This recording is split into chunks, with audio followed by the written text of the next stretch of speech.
Hi, my name is Kelly and I'm the lead strategist and CEO at K&Co Studio.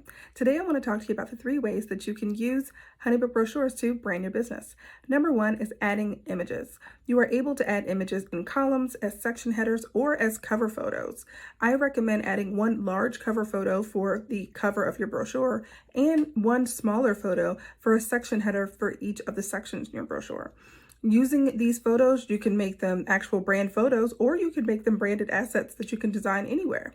Make sure they have your brand colors, your brand elements, and your brand fonts to really bring in your brand.